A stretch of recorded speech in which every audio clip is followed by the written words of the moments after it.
वाली योजना बताया गया था, जिसे आजीविका बनाए रखना और ग्रामीण गरीबी से लड़ने के लिए। सर मैं अंत में इतना ही कहना चाहती हूँ सर, हम कंक्लूडिंग कि मैं सोच रही थी कि आपने मुझे इस बिल पे बोलने का मौका दिया। अध्यक्ष महोदय, मैं सरकार से पूछना चाहती हूँ, क्या ये सरकार अब योजनाओं के नाम बदलते बदलते देश का इतिहास भी बदलने लगी है? क्या अब नाम बदलना ही सुशासन है? क्या देश की गरीबी, बेरोजगारी, महंगाई से ज्यादा जरूरी हो गया है कि महापुरुषों के नाम बदले? महात्मा गांधी राष्ट्रीय ग्रामीण रोजगार गारंटी योजना, जिसे देश के करोड़ों गरीबों को सम्मान के साथ रोजगार दिया, आज उसके नाम से महात्मा गांधी जी का नाम हटाने की कोशिश ये सरकार कर रही है। सरकार चाहती है नाम बदल दे, पहचान बदल दे। मैं सरकार से पूछना चाहती हूँ, नाम बदलने से क्या इतिहास बदल जाएगा? आपने इंदिरा आवास योजना से इंदिरा गांधी का नाम मिटाया, आपने राजीव गांधी ग्रामीण विद्युतीकरण योजना से राजीव गांधी का नाम मिटाया, आपने संविधान बदलने की साजिश की, आपने संविधान से जुड़े बाबा साहेब अंबेडकर का नाम भी आप एक दिन मिटाने की साजिश करेंगे। लेकिन देख लीजिए, ये देश का युवा चुप नहीं बैठेगा। देश में ऐसा सैलाब आएगा कि आपकी इस सत्ता की मगरूरी को कुछ क्षणों में ही बर्बाद कर देगा।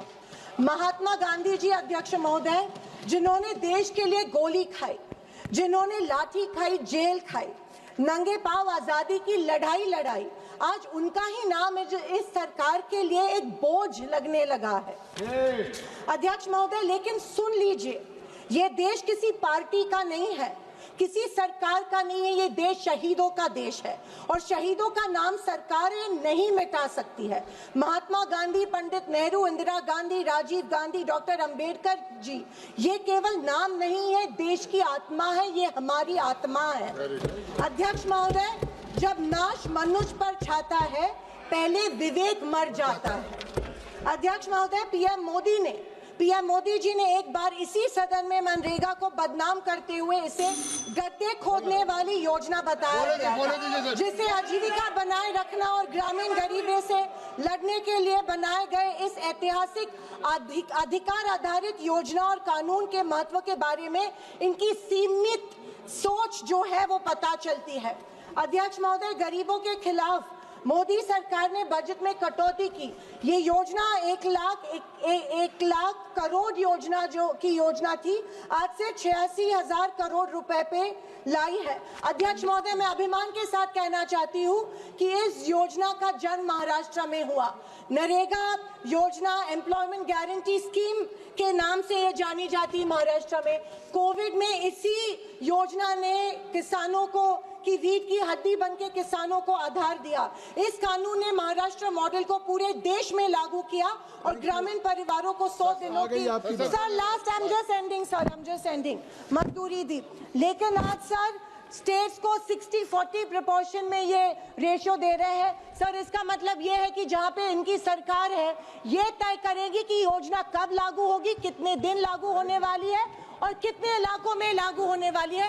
और जहाँ पे इनकी सरकार नहीं है, ये जो 40 का हिस्सा है वो 60 का हिस्सा है, वो सर ये वो इनको नहीं देंगी।